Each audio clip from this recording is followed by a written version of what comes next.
وہ ایک ایسا شجر ہو. از قلم فرت اشتیاق. قسط نمبر 2. بیگ میں خشک میوہ جات کافی تھے.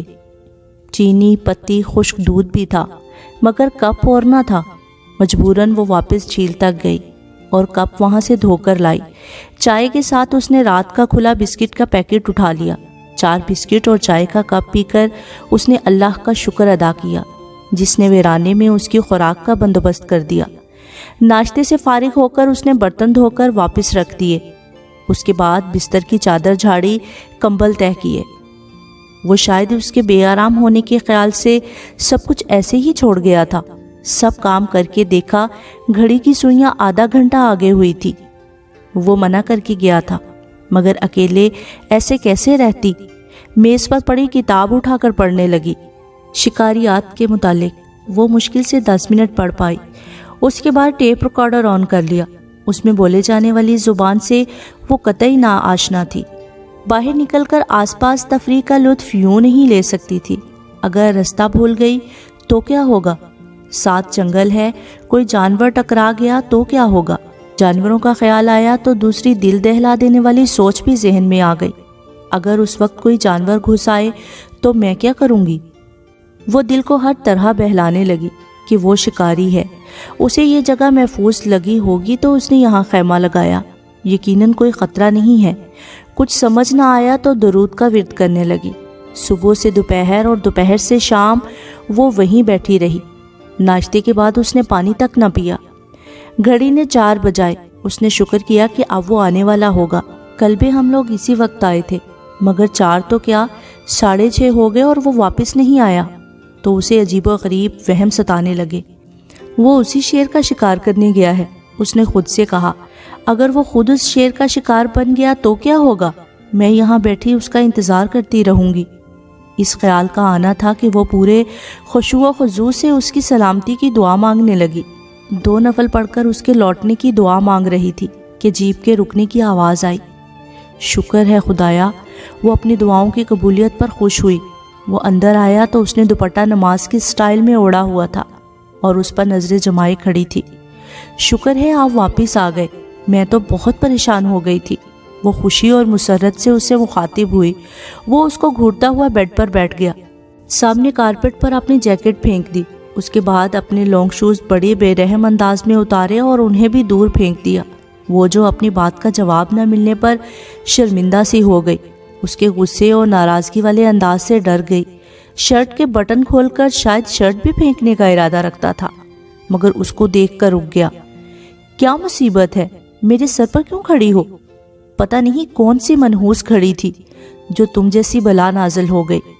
وہ اس بے وجہ کی پھٹکار پر کھول کر رہ گئی، مگر حالات ایسے نہیں تھے کہ اسے کھری کھری سنا دے. اسی لیے چہرے کو دوستانہ ہی رکھا، جیسے وہ کسی اور پر برس رہا ہو. اس کی طرف دیکھے بنا وہ سگریٹ اور لائٹر اٹھا کر واپس بیڈ پر بیٹھ گیا. ایک کے بعد دوسری کے بعد تیسری سگریٹ سلگاتا رہا. وہ اس کو خاموشی سے کھڑی دیکھتی رہی. اس وقت وہ اتنے جلال میں لگ رہا تھا. ان سے بات کیسی کی جائے؟ وہ اپنے آپ سے بولی. وہ تھوک نگلتی ہمت کر کے اس کے سامنے آ گئی. سنیں، آپ نے کہا تھا آپ میری مدد کریں گے. دیکھیں، میرے گھر والے بہت پریشان ہو رہے ہوں گے. آپ یہاں جو بھی قریب ترین شہر ہے وہاں تک مجھے پہنچا دیں پلیز. ڈرتے ڈرتے اس نے مشکل سے اپنی بات مکمل کی. جو اس کے وجود سے بیگانہ غصے سے بولا، میں نے کوئی تمہارا ٹھیکہ نہیں لیا ہوا. کیا بات ہے، گھر والے پریشان ہو رہے ہوں گے. اکیلے جنگل کی سیر کرنے بھیج دیا تب پریشان نہیں ہوئے؟ لا کے مصیبت میرے سر پر ڈال دی. دیکھو بی بی، تم یہاں سے چلی جاؤ. میں اس وقت بہت غصے میں ہوں، تمہارا سرور پھاڑ دوں گا. مجھ سے بات نہ ہی کرو تو بہتر ہے. میں اکیلی نہیں تھی، ہم لوگوں کا بہت بڑا ایکسیڈنٹ ہو گیا تھا. وہ یہاں اپنی موجودگی کی وضاحت کرنے لگی. اس نے بیزاری سے ٹوک دیا، مجھے تمہاری غمزدہ داستان میں کوئی دلچسپی نہیں ہے. مہربانی فرما کر مجھے معاف ہی رکھو. یہاں رہنا ہے تو خاموشی سے رہو، ورنہ جہاں مرضی چلی جاؤ. میں جب تک اپنا ٹارگٹ اچیو نہیں کروں گا میں یہاں سے کہیں نہیں جاؤں گا. تمہارے اوپر میرا یہی احسان کافی ہے کہ میں نے تمہیں یہاں رہنے دیا. اس سے زیادہ مجھ سے توقع نہیں رکھنا. وہ جو اتنی دیر سے بلا وجہ ڈانٹ سن رہی تھی اس کے اس طرح بات کرنے سے غصے سے پاگل ہو گئی۔ یہ جنگلی خود کو سمجھتا کیا ہے؟ اتنی باتیں تو پوری زندگی کسی نے نہیں سنائی۔ رکھیے اپنا احسان سنبھال کر، مجھے ضرورت نہیں اتنے بدتمیز انسان کا احسان لینے کی جسے ذرا بھی احساس نہیں۔ میں کمزور، بے بس، پریشان لڑکی ہوں، آپ کی ہم وطن، ہم مذہب بھی ہوں۔ آپ کے لیے درندے انسانی جان سے زیادہ اہمیت رکھتے ہیں۔ جا رہی ہوں میں یہاں سے، بھرائی ہوئی آواز میں بولتی باہر کی طرف قدم بڑھانے لگی۔ وہ اسے دیکھ رہا تھا، آنکھوں میں حیرانی بھی تھی۔ اب میں چاہے سسک سسک کر مر جاؤں، آپ سے مدد نہیں مانگوں گی، اتنی انا مجھ میں بھی ہے، مگر جاتے جاتے بتا دوں آپ ایک بدتمیز، جنگلی اور بد اخلاق انسان ہیں جو سوائے دوسروں کو تکلیف پہنچانے کے کچھ نہیں کرتے۔ میں مر گئی تو میرا خون آپ کے سر ہوگا۔ آنسو صاف کرتے ہوئے باہر نکل گئی۔ اسے اپنا رونا اچھا نہیں لگ رہا تھا۔ اب وہاں سے آ گئی تو رونا کیوں؟ غصے سے باہر نکل آئی تھی۔ اب عجیب آوازیں آ رہی تھی تو ڈر رہی تھی۔ شام کے ٹائم ہی ایسا عالم تھا جیسے آدھی رات ہو۔ ٹھیک ہے، اگر میرے نصیب میں ایسے مرنا لکھا ہے تو میں بدل نہیں سکتی۔ اپنی بے بسی پر آنسو بہاتی ایک پتھر پر بیٹھ گئی۔ چاروں طرف اونچے اونچے درخت تھے، ویرانی تھی، ایسا لگ رہا تھا جیسے ابھی کہیں سے کوئی بھوت نکل آئے گا۔ ایسی جگہوں پر تو بدروح بھی بسیرا کرتے ہیں۔ کوئی چڑیل نوچ کر خون پی جائے گی۔ وہ بلک بلک کر رونے لگی۔ آوازوں میں اب اس کے رونے کی آواز بھی شامل ہو گئی تھی۔ وہ خود کو سمجھتا کیا ہے؟ نواب کہیں کا، اللہ کرے اسے وہی شیر چیر پھاڑ کر رکھ دے۔ روتے ہوئے بد دعا دے رہی تھی۔ پیٹ پیچھے کسی کو بد دعا دینا اچھی بات نہیں۔ جانی پہچانی آواز سن کر سر اٹھا کر دیکھا، وہ سامنے مسکراہٹ لیے کھڑا تھا۔ اس نے نفرت سے منہ پھیر لیا۔ چلو، وہ اسے چلنے کا کہہ کر خود چل پڑا۔ مڑ کر اس کی طرف دیکھا، وہ ٹس سے مس نہیں ہوئی۔ چلو بھئی، اچھا میری غلطی تھی، سوری، اب کیا تمہارے سامنے ہاتھ جوڑوں؟ وہ منا بھی یوں رہا تھا جیسے اس کی 10 نسلوں پر احسان کر رہا ہو۔ نہیں جاؤں گی، کبھی نہیں جاؤں گی، چاہے کچھ بھی ہو جائے۔ میں بے غیرت نہیں ہوں، اتنا ذلیل کیا ہے پھر بھی چلی جاؤں۔ اتنی دیر سے رو رو کر آواز بیٹھ گئی تھی، جبکہ آنسو دوبارہ بہنے کو تیار تھے۔ سوچ لو، جہاں تم اس وقت بیٹھی ہو یہ جگہ سانپوں کا گڑھ ہے۔ رات کے وقت درختوں سے اتر کر زمین پر چہل قدمی کرتے ہیں، اور وہ بھی کوبرا سانپ۔ ویسے تو یہاں اڑنے والے سانپ بھی ہوتے ہیں۔ خیر، تمہاری مرضی۔ اب بات ختم کر کے وہ اپنے قدم آگے بڑھانے لگا، جبکہ وہ سانپوں کی وادی میں بیٹھی رہی۔ اسے انا کا مسئلہ تھا۔ اچانک وہ چیخا، ارے تمہارے پیچھے سانپ، ہلنا مت۔ جواب میں وہ اس سے بھی بلند آواز میں چیخے مارنے لگی۔ ایک دم کھڑی ہو گئی اور بھاگ کر اس کے پیچھے آ کر چھپ گئی۔ مضبوطی سے اس کی قمیض پکڑ کر اس پتھر کو دیکھنے لگی جس پر وہ بیٹھی ہوئی تھی۔ کہاں ہے سانپ؟ مجھے نظر نہیں آ رہا، پتہ نہیں کہاں گیا، ابھی تو یہی تھا۔ خیر جانے دو، ہمیں کیا، چلو چلیں۔ آئلہ نے اس کی قمیض چھوڑ دی۔ دوبارہ اس کی طرف دیکھا، وہاں سانپ تو کیا چھپکلی بھی نہیں تھی۔ چلنا ہے کہ نہیں؟ تم مجھے کوس رہی تھی، پھر بھی لینے آ گیا۔ وہ ابھی تک سانپوں کے ڈر میں تھی۔ کیا واقعی میرے پیچھے سانپ تھا؟ اس وقت بھی تمہارے پیچھے درخت پر ایک سانپ جھول رہا ہے، وہ بڑی بے نیازی سے بولا۔ وہ پھر چیخ مار کر اس کی طرف قدم بڑھاتے ہوئے بولی، جلدی چلیں یہاں سے، مجھے ڈر لگ رہا ہے۔ اس نے اپنی مسکراہٹ دبائی، دھیرے سے بڑبڑایا، اگر ابھی یہ نہیں آتا تو میں تو دنیا سے کوچ کر جاتی۔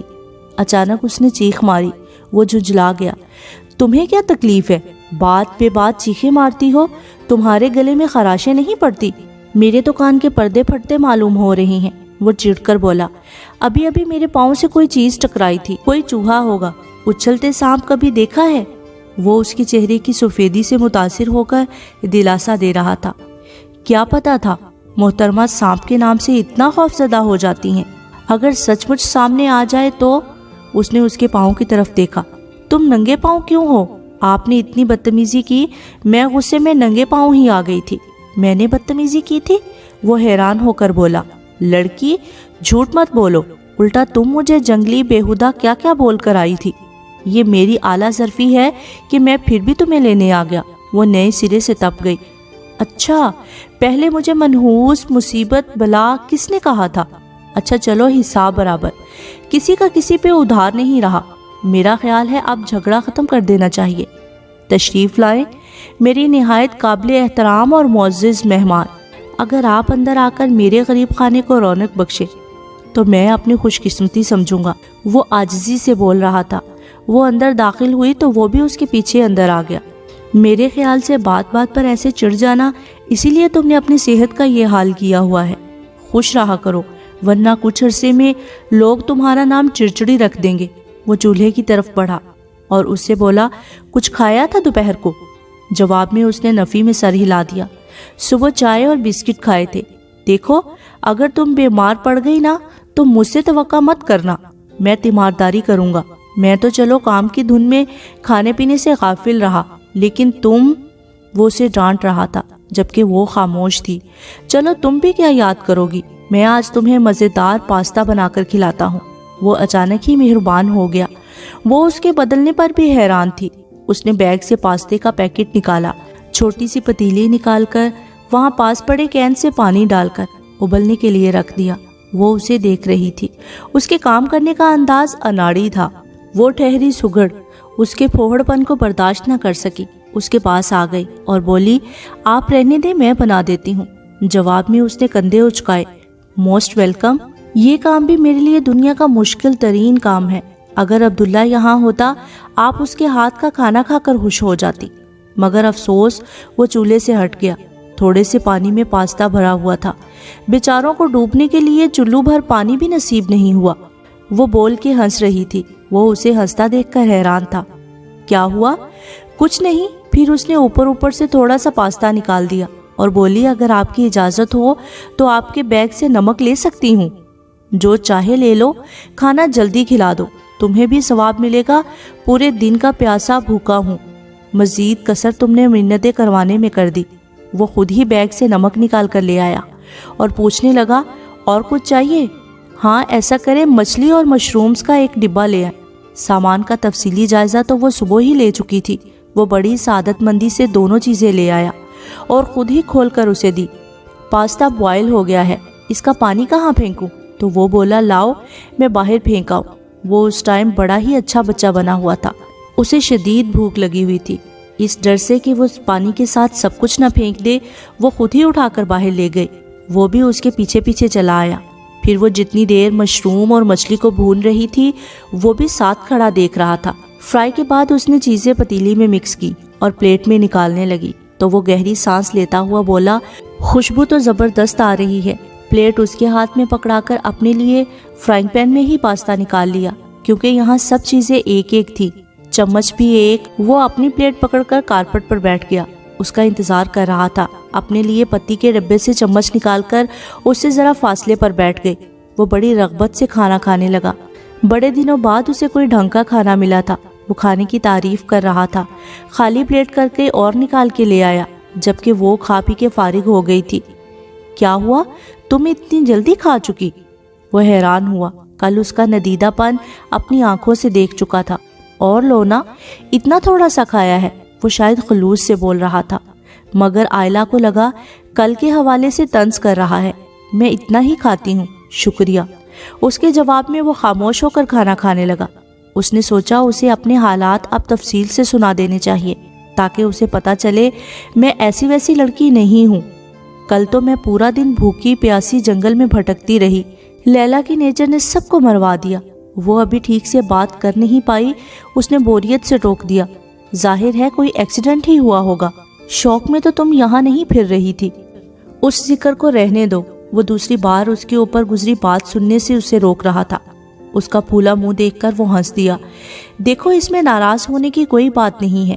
میں تھوڑا عجیب ہوں، کسی کی تکلیف نہیں دیکھی جاتی۔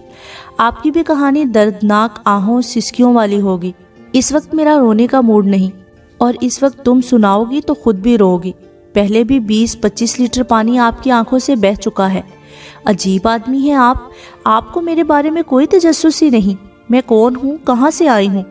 وہ پلیٹ رکھنے کے لیے کھڑا ہوتا ہوا بولا، اچھا یہ بتاؤ، کافی میں بناؤں یا تم؟ اس نے بات ہی بدل دی۔ وہ فوراً کھڑی ہو گئی۔ میرے لیے بغیر شکر کے بلیک کافی۔ کپ اس کے ہاتھ سے لے کر وہ سیدھا ہو کر بیٹھ گیا۔ وہ گلاس میں اپنے لیے ڈال کر دوسرا کشن گھسیٹ کے بیٹھ گئی۔ کافی کا پہلا گھونٹ لے کر وہ بولا، لڑکی، اس میں کوئی شک نہیں کہ تم کھانا اور کافی بہت اچھی بناتی ہو۔ میرا نام لڑکی نہیں، میں آئلہ ہوں۔ وہ بار بار لڑکی سن کر تنگ آ چکی تھی اور ٹوک دیا،